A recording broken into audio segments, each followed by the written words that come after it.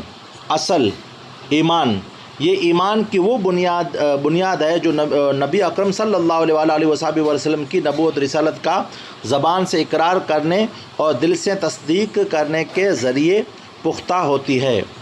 Number 2، کمال ایمان، یہ ایمان کامل ہی ہے جو بعض شرائط اور تقاضے صحیح طور پر بجا لانے کے بعد حاصل ہوتا ہے۔ اس کے 4 تقاضے اس طرح ہیں۔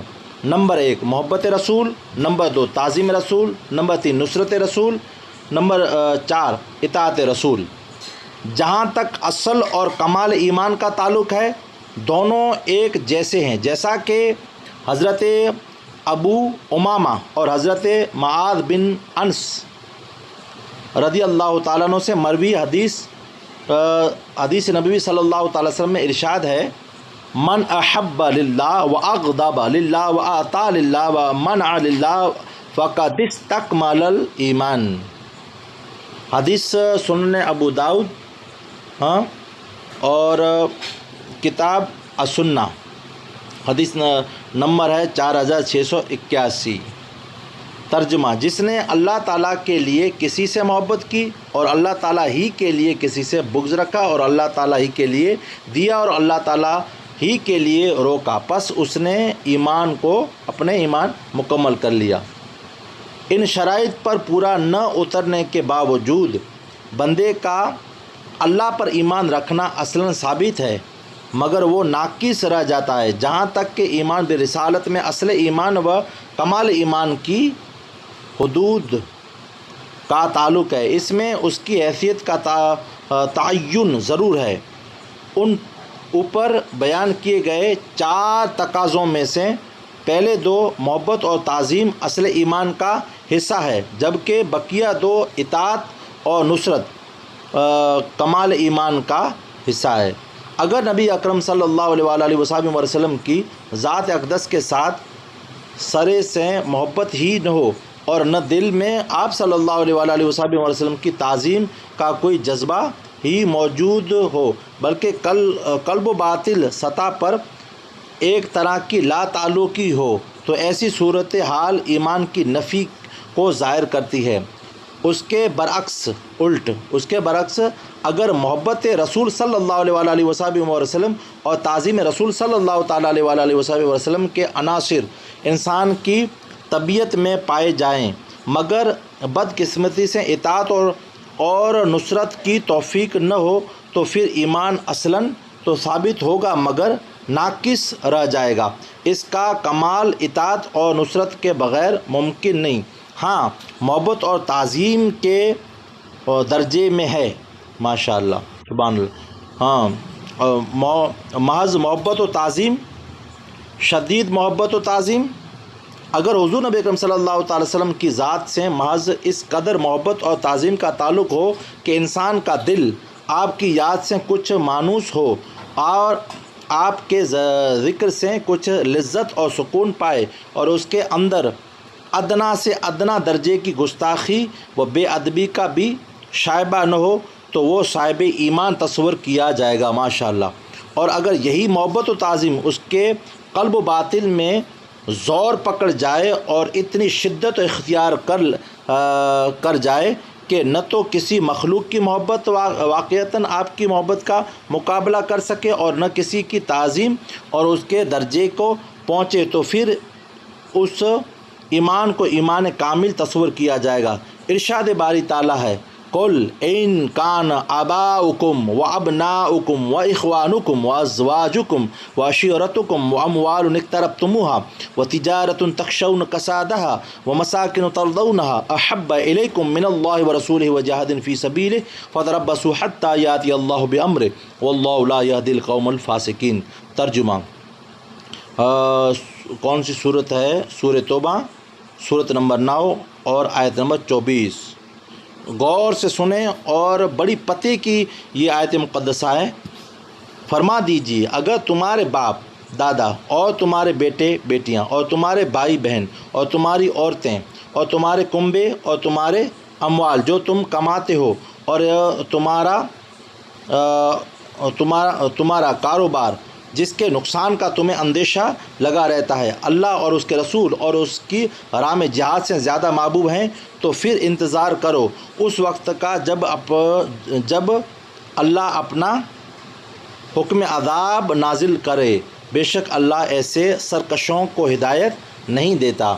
اس آیت کریمہ میں اللہ تعالیٰ اور اس کے رسول صلی اللہ علیہ وآلہ وسلم کی محبت کو دنیا اور اس میں پائے جانے والے ساری کی ساری محبتوں سے بڑھ کر قرار دیا گیا ہے، اور اسے ہی علامت ایمان و ہدایت کہا گیا ہے۔ نبی اکرم صلی اللہ علیہ وآلہ وسلم خود ارشاد فرماتے لا یؤمن احدکم حتی اکون احب الیہ من والدہ وولدہ والناس اجمعین۔ صحیح مسلم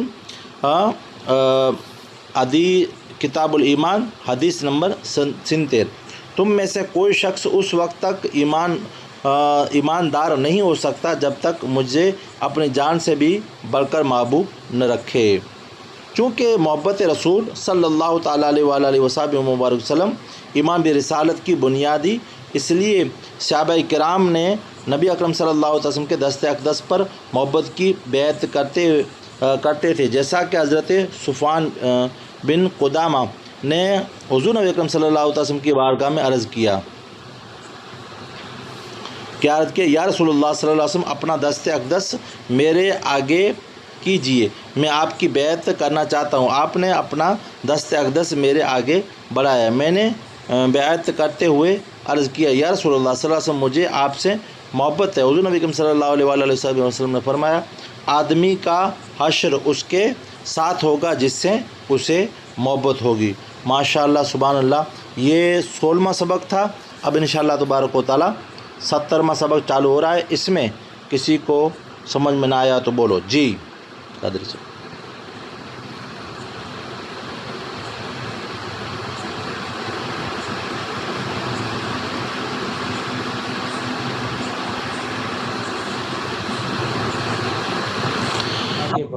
جی سبق نمبر 17 ایمان بالآخرت اور قرآن حکیم۔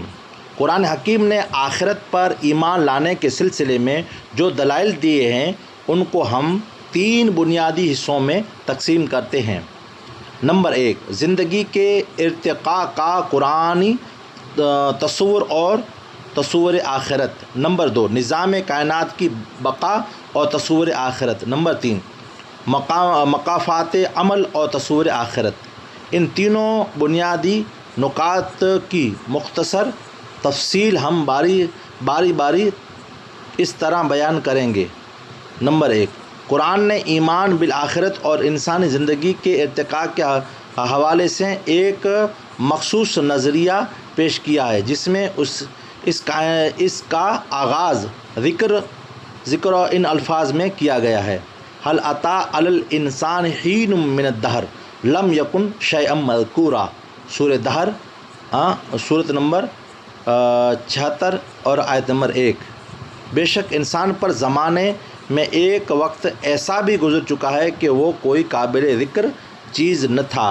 گویا انسانی زندگی کی ابتدا ایسی حالت میں ہوئی کہ وہ کچھ بھی نہیں تھا، یعنی عدم سے ظہور میں آنے سے پہلے انسان نام کی کوئی چیز وجود میں نہیں تھی، بلکہ خود کائنات کا نام و نشان تک نہ تھا۔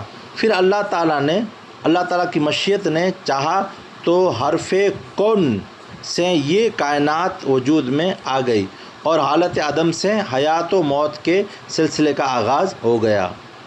یہاں سوال یہ پیدا ہوتا ہے جب کچھ بھی موجود نہ تھا اور ہر چیز عدم کے پردے میں تھی تو پھر عدم کی حالت میں یہ حکم کیسے دیا گیا اور کس کو دیا گیا کہ ہو جا؟ کیونکہ ہر حکم کے لیے حکم دینے والے کے ساتھ حکم دیا جانے والا محکوم علیہ کا ہونا ضروری ہے، جس کو حکم دیا جاتا ہے۔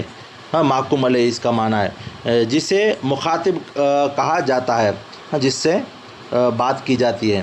سائنس کے پاس اس سوال کا جواب نہیں، کہ کائنات میں کوئی ایسا وقت بھی آیا ہوگا جب خدا کی ذات کے سوا کوئی چیز موجود نہ تھی۔ ارشاد باری تعالیٰ انما امرہ اذا اراد شیئا ان یقول لہ کن فیکون، سورہ یاسین سورۃ نمبر 36 آیت نمبر 82۔ اس کی شان یہ ہے کہ جب وہ کسی چیز کو ارادہ کرتا ہے تو اسے فرماتا ہے کہ ہو جا، اور وہ ہو جاتی ہے۔ اوپر ذکر کی گئی آیات میں اس سوال کا جواب موجود ہے کہ اس آیت کریمہ میں ارادہ کے بعد لفظ شیء آیا ہے، اور شیء کا معنی ہے وہ چیز جس کا ارادہ کیا گیا۔ یہ بات ذہن میں رہے کہ ارادہ ایک ذہنی عمل ہے، جبکہ اللہ تعالیٰ جسمانی عمل، ذہن اور ذہنی عمل وغیرہ سے پاک ہے۔ محض بات سمجھانے کے لیے یوں سمجھیں کہ اللہ تعالیٰ کے سوا اور کچھ موجود نہ تھا مگر اس کے علم میں کائنات اور اس میں پیدا کی جانے والی ہر شے کا نقشہ موجود تھا۔ اللہ تعالیٰ کے علم میں یہ بات تھی کہ اسے کیا چیز پیدا کرنی ہے اور کس شکل و صورت میں پیدا کرنی ہے۔ چنانچہ اللہ تعالیٰ نے اپنے علم میں موجود تخلیق کے اس خاکے کے خارجی وجود دینا چاہا تو وہ ذہنی شے قرار دیا گیا اور اسے یہ حکم دیا گیا کہ ہو جا، پس وہ خاکہ عالم خارج میں شکل اور صورت اختیار کر گیا، اور اسی توجہ الہی کا نام امر کن ہے۔ بہرحال خالق کائنات نے مختلف مخلوقات کے وجود علمی کو اپنے خاص توجہ کا مرکز بنایا تو اسے دو صفت استمرار اور صفت منظوریت عطا کر دی۔ صفت استمرار کا مفہوم یہ ہے، سمجھ یہ ہے کہ اس شے کے علمی وجود کو ظاہری وجود میں شکل پذیر کر کے اسے باقی رہنے کی قوت بخش دی، جبکہ صفت منظوریت کا مفہوم یہ ہے کہ اگر کوئی اس چیز کو دیکھنا چاہتا ہے تو اسے دیکھ سکے، یعنی وہ وجود عالم خارج میں قائم بھی رہے اور دیکھنے والے کو دکھائی بھی دے۔ یہ ایک طویل بات ہے۔ مختصراً حقیقت یہ ہے کہ وہ وجود وحدت الہی کا مظہر تھا، اور جس سے تخلیق کائنات کا آغاز ہوا، اور جو پہلے باری تعالیٰ نے ارادہ تخلیق کا پرتو قرار پایا نور محمد صلی اللہ تعالی وسلم تھا، جس کا ذکر حدیث پاک میں موجود ہے۔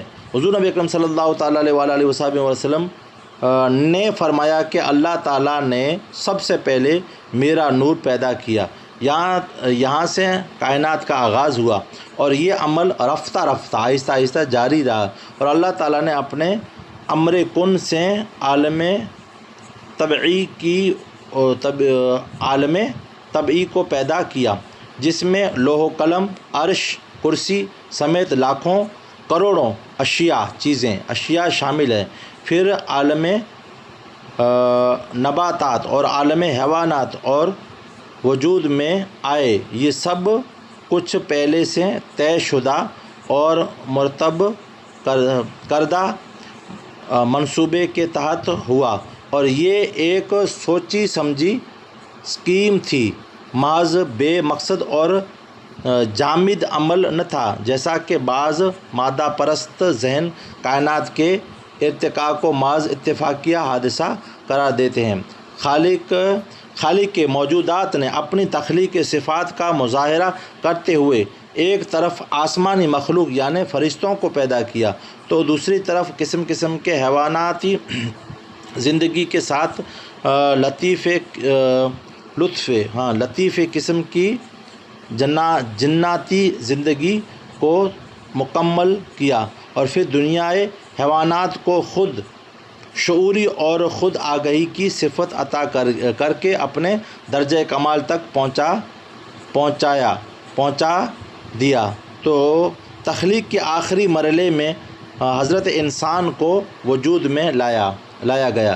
انسان خدائے تعالیٰ کی تخلیق کا شاہکار قرار پایا۔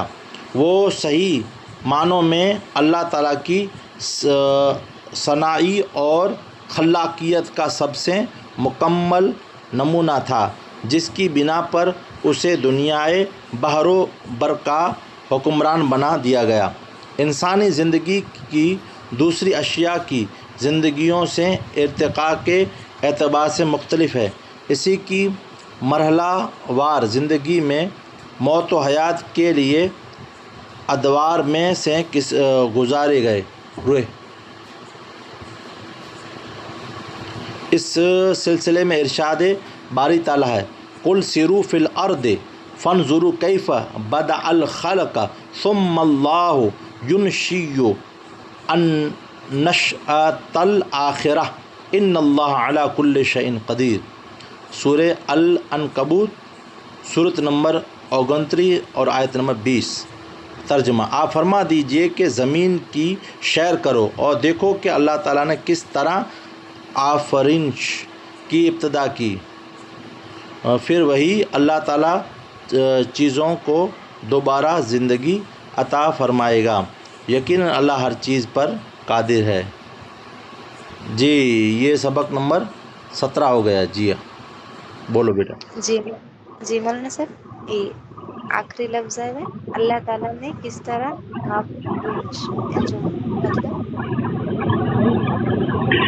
جی بیٹا، اللہ تعالیٰ نے انسانی زندگی کی دوسری اشیاء کی زندگیوں سے ارتقاء کے اعتبار سے مختلف ہے۔ اس مرحلے میں ان میں ترجمے میں چوتھا بیٹا۔ جی ترجمے میں ہوا ہے نا، دیکھو کہ اللہ تعالیٰ نے کس طرح ہاں جی ابتدا کی، پھر وہی اللہ چیزوں کو دوبارہ زندگی عطا فرمائے گا، یقیناً اللہ ہر چیز پر قادر ہے۔ آپ فرما دیجئے کہ زمین کی سیر کرو اور دیکھو کہ اللہ تعالیٰ نے کس طرح یہ نئے لفظ ہے یا لکھی گئی جا یاد کرے گا یا یاد کری جا انشاءاللہ تعالیٰ نئے نے چاہ تو افرینش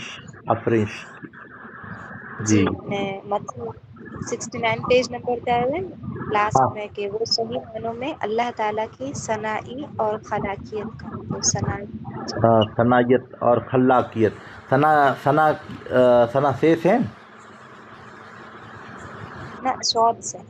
اور بناوٹ صناعی اور خلاقیت کا سب سے مکمل نمونہ تھا، جس کی بنا پر اسے دنیائے بحر و بر کا حکمران بنا دیا گیا۔ ان میں انسان خدا تعالیٰ کی تخلیق کا شاہکار قرار پایا۔ ان میں یعنی کائنات میں اللہ تعالیٰ جی تخلیق کہتے اللہ تعالیٰ نئی چیزیں کی پیدا کریں ان جو شاہکار تھے وہ صحیح معنوں میں اللہ تعالیٰ جی صناعی یعنی بنل چیز صناعی یعنی بنل چیز اور خلاقیت پیدا کرل چیز بنل چیز یعنی پیدا کرل چیز خلقیں اللہ تعالیٰ بنائیں اللہ تعالیٰ، سمجھا بیٹا؟ جی صناعی اور خلاقیت وہ لفظ ہے وہ انشاءاللہ ان جو پتہ جو میری بوسی۔ جی قادری صاحب۔ جی مولانا صاحب ان میں جو سبق چالو تھے نا جو 3 جن ہے ہاں چاہے تو لفظ کیوں مقافات علم ایمان بالآخرت اور قرآن حکیم، یہ قرآن حکیم یہاں تھی چوتھا بیٹا پہلے بیٹا 67 صفحہ نمبر بیٹا نا 70 مو نی